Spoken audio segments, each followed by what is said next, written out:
Davi, você apresenta o próximo painel ou eu apresento? O próximo painel é o da... Nós temos aqui o da Manuela, né? Exatamente. Isso. Você pode fazer a apresentação da Manuela? Sim, sim, claro, né? No próximo painel nós vamos apresentar, né, o tema o Conselho Profissional, Transparência, Inovação e Estratégias. Aí talvez a gente tenha a oportunidade de discutir um pouco mais o que nós estamos fazendo, né?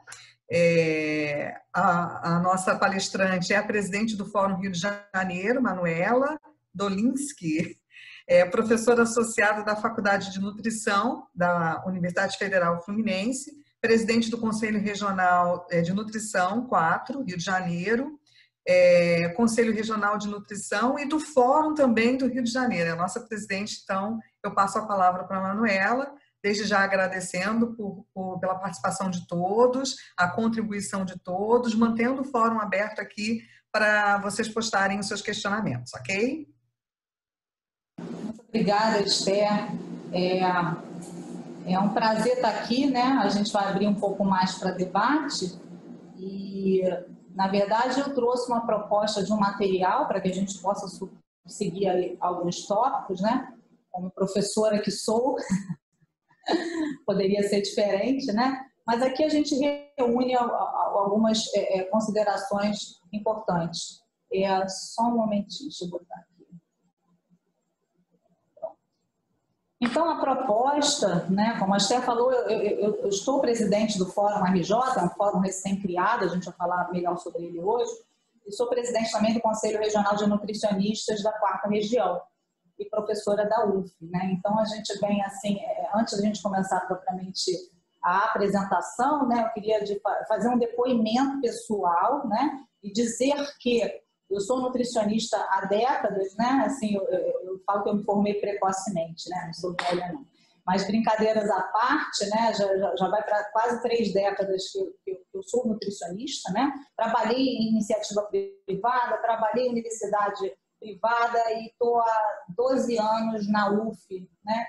E não sabia efetivamente o papel do conselho profissional, né? Então, eu queria aqui registrar e ilustrar, né? Que esse conhecimento, ele só veio, essa experiência, ela só veio para mim quando eu fui, então, inserida dentro de um conselho profissional, né? Então, fico aqui, a gente tem um projeto muito interessante, né, de parceria com a universidade, que é o projeto Embaixador, depois a gente pode discutir sobre ele, mas fica aqui o meu registro de que a gente precisa efetivamente se aproximar das universidades, né, e trazer esse formando para a realidade dos conselhos, para que efetivamente ele possa compreender seu papel, tá? Então, a proposta aqui é que a gente discuta aí o conselho profissional, focando a questão da transparência, inovação e estratégia. Mas eu não poderia me furtar de traçar um breve histórico, né, mostrando que a regulamentação das profissões é uma luta das categorias profissionais. Eu faço aqui um registro no tocante ao nutricionista, mas eu tenho certeza que isso cabe a todas as categorias profissionais. Todas elas lutaram pela regulamentação. Isso é uma conquista dessas categorias, né? E, de fato, né, nós temos atualmente quase 2.700 ocupações no nosso país, das quais 68 são profissões regulamentadas, dentre as quais apenas 30 têm conselhos profissionais. Ou seja, ter um conselho profissional efetivamente é um privilégio, né? É um privilégio e a gente vai aqui discorrer o porquê, né? O porquê seria esse privilégio. Mas antes disso, eu queria registrar aí o surgimento desses diferentes conselhos profissionais, né? Então, a gente começa lá com ordens, conselhos ou ordens, a gente começa com a OAB lá na década de 30, já mencionada aí pelo Molon, e temos aí os conselhos mais recentes, seja por desdobramento de outros conselhos, né, como a educação física, próprio Conselho de Arquitetura e Urbanismo, né? Então, todos eles tiveram essa história de luta por regulamentação e instituição de ordens ou conselhos profissionais, né? E não posso deixar também de reforçar aqui essa diferença entre conselho, associação e sindicatos, que eu tenho certeza que isso é uma constante dúvida, uma constante confusão no papel das diferentes entidades de classe, né? A gente sabe muito bem que os conselhos, eles regulam, eles orientam, eles fiscalizam essa atividade profissional pautado ali num código de ética, né? E por isso é obrigatório que esse profissional seja registrado, quer seja pessoa física ou jurídica. Já as associações, elas têm a grande objetivo, né, de promover a atualização e aprimoramento profissional, né, além de divulgar mais a profissão, as diferentes profissões. E o sindicato, ele é pautado na orientação e valorização salarial, além de assistência jurídica para esse profissional, né? Então, é bom que a gente pontue as diferenças entre entidades de classe, porque muitas das vezes os conselhos são cobrados por um papel que não é efetivamente dele, né? Eu me recordo muito bem de um grande evento, o CRN4 participou, né? E entrou então um nutricionista e falou assim, mas o conselho não faz nada por mim. A gente continuou na conversa, perguntei, mas o que ele não faz? Ele não oferece cursos de especialização. Eu falei, mas isso é função da associação. Ele não faz nada pelo meu salário. Isso é função do sindicato, né? Embora o conselho atue indiretamente na promoção da educação continuada, a gente pode até ilustrar aí a experiência RN4, e também em questões salariais, principalmente aí acompanhando concursos públicos, cargos e salários e etc., isso não é uma função dos conselhos efetivamente, né? Então é bom que a gente dê esse norte aí à nossa conversa, né? E, então, qual seria a importância dos conselhos profissionais? A gente já viu a função deles, né? E aí eu queria destacar um material que nós desenvolvemos, né, uma revisão bibliográfica realizada, onde a gente pontua ali a importância dos conselhos profissionais para os profissionais, para o Estado e para a sociedade, que é a temática aqui do nosso encontro, né? Então, é inquestionável que os conselhos, eles zelam pelo prestígio e bom nome da profissão e de seus profissionais. Eles fazem um incentivo contínuo ao aperfeiçoamento técnico-científico desses profissionais, né? Além de valorizarem e representarem essas profissões, fazerem orientação contínua por diversas formas a esses profissionais e principalmente por possibilitarem tomadas de decisões, né? Darem essa base para as grandes tomadas de decisões, quer seja na execução de políticas, de programas, nas esferas tanto públicas quanto privadas. Então, os conselhos, eles protegem esses profissionais, eles prestigiam, eles dão nome a esses profissionais, né? Em relação ao Estado, o conselho tem uma função importante, né? Na verdade, o Estado, ele delega a esses conselhos a função de orientar, fiscalizar e disciplinar, né? E os conselhos, eles detêm essas condições, né, de fiscalizar principalmente esse exercício da atividade, com poder de punição, ele tem poder de polícia, né? E utiliza esse cadastramento desses profissionais, né, para regulamentar essas tomadas de decisões e, principalmente, gente, o Estado, ele conta com os conselhos para fazer essa avaliação técnica e ética dos profissionais, sem que isso onere o Estado, ou seja, não há nenhum dispêndio financeiro para a união de toda a atuação dos conselhos profissionais. E, finalmente, para a sociedade, que importância tem os conselhos da sociedade? A gente pode aqui dar diversos exemplos, né, de proteção social que os conselhos aí, diferentes profissões conferem à sociedade, zelando pelo interesse público através dessa supervisão qualitativa. O deputado Rogério Correia falava aqui dos interesses privados, né, do lucro. Então, os conselhos, eles não querem lucro, eles não têm lucro, eles não têm objetivo de lucro. O conselho é sinônimo de qualidade, o conselho é um sinônimo de proteção social, né? Então, é o contrário. Ele faz essa supervisão qualitativa, técnica e ética desse exercício profissional, protegendo a sociedade dos maus profissionais. Promove essa melhoria contínua da qualidade desses serviços prestados. Então, o que a gente tem, assim, as profissões, elas surgiram de uma demanda social, né? Então, houve uma demanda social, as profissões iam surgindo. E os conselhos estão ali justamente para proteger essa sociedade dos maus profissionais, como eu falei aqui. Além do combate ao exercício ilegal das profissões, e nós fazemos isso arduamente através das denúncias, né? E nós temos diversas profissões aqui, umas que colocam em risco diretamente a saúde e a vida dos indivíduos e das populações, né? Então, é de uma responsabilidade muito grande essa importância social. E antes da gente até passar para a próxima lâmina, eu queria reforçar aqui que houve, o ano passado, sobretudo, uma grande discussão, né? A gente ouvia assim, de alguns políticos que os conselhos profissionais eram uma jabuticaba, ou seja, só existiam no Brasil, né? Só o Brasil tem conselho profissional. Então, nós fizemos um estudo, né? Nós olhamos para o mundo. Como é que acontece no mundo? Tem conselhos profissionais no mundo? Então, isso originou também um material de revisão biográfica que a gente pode disponibilizar depois para vocês, mas, de uma maneira geral, nós temos ordens ou conselhos profissionais em todas essas localidades do mundo. Não, em diversos países da União Europeia, nos Estados Unidos, no Canadá, na Austrália, na Índia, né? E quem não tem, e aí outro dia a gente conversava com o Dr. Gênio Moraes, né, do Conselhão, né? E ele nos dizia, quem não tem, quer ter. Né? Outro dia ele recebeu aí a visita de chineses que vieram conhecer a dinâmica dos conselhos profissionais para levarem lá do seu país. Então, isso é uma realidade mundial, isso não é uma jabuticaba brasileira, eu queria pontuar isso aqui. Em relação à atualidade, a gente fala em inovação, estratégia e transparência num contexto de pandemia, né?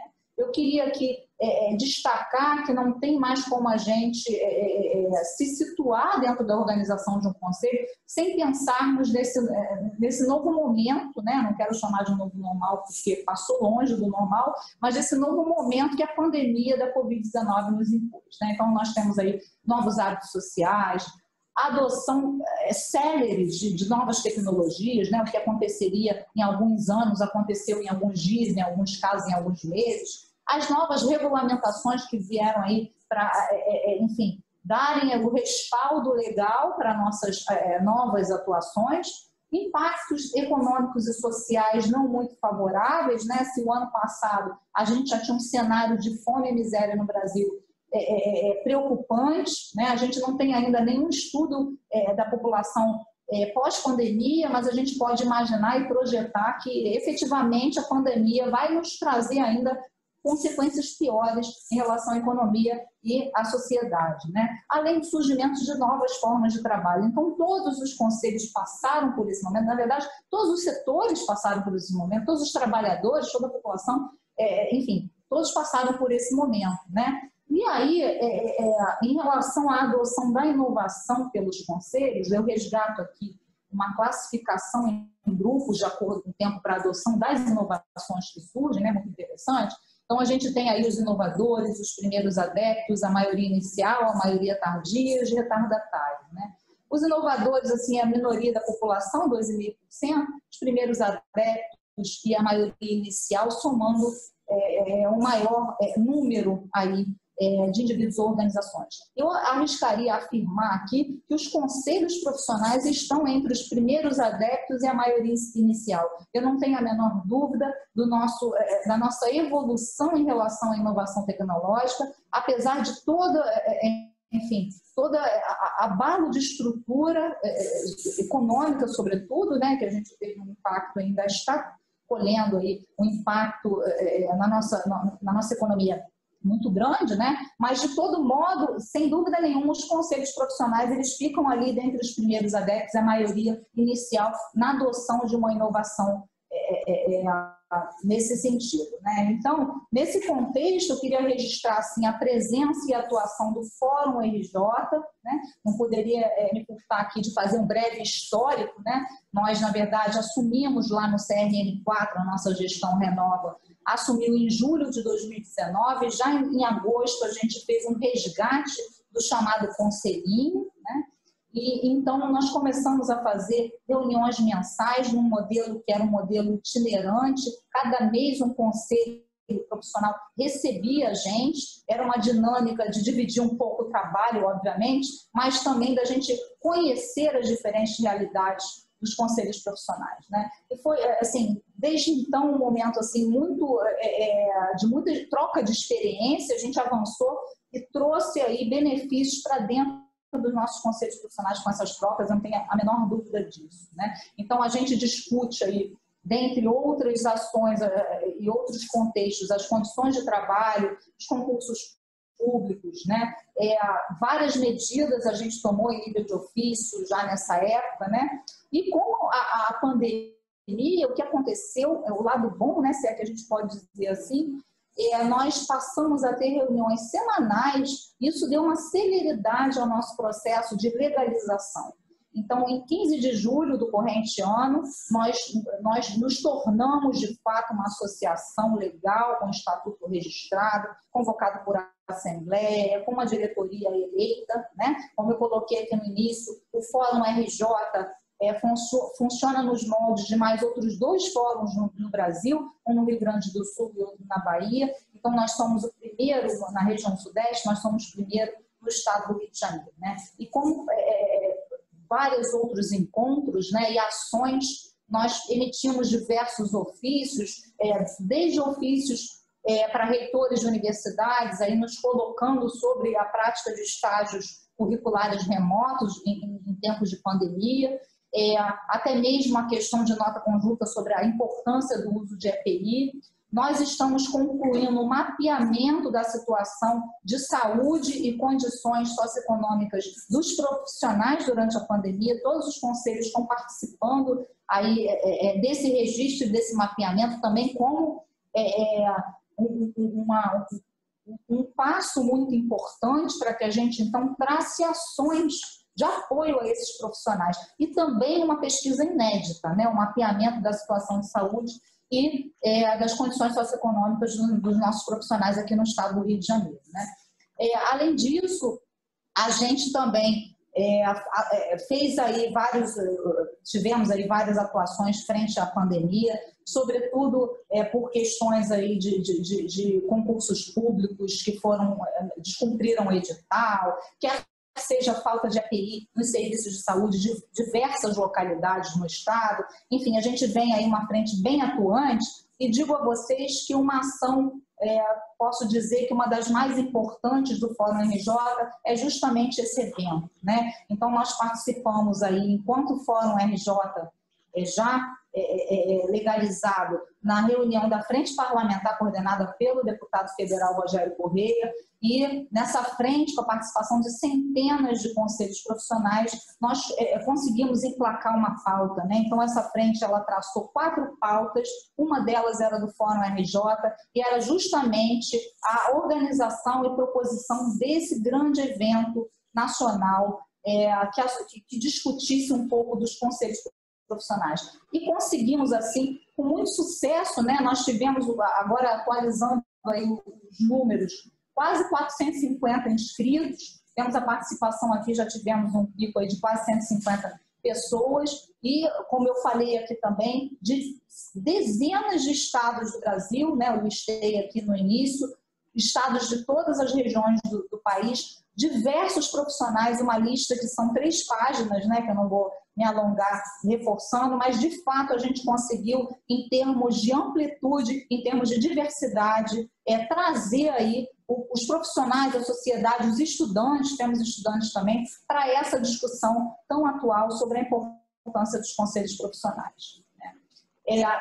E, como eu falei aqui, o fórum foi legalizado em 15 de julho, né? Então, assim, a gente teve uma breve ação durante a pandemia para essa legalização, né? Então, em assembleia de fundação do Fórum RJ, foi aprovado o Estatuto Social, foi eleita a diretoria, foi eleito o Conselho Fiscal.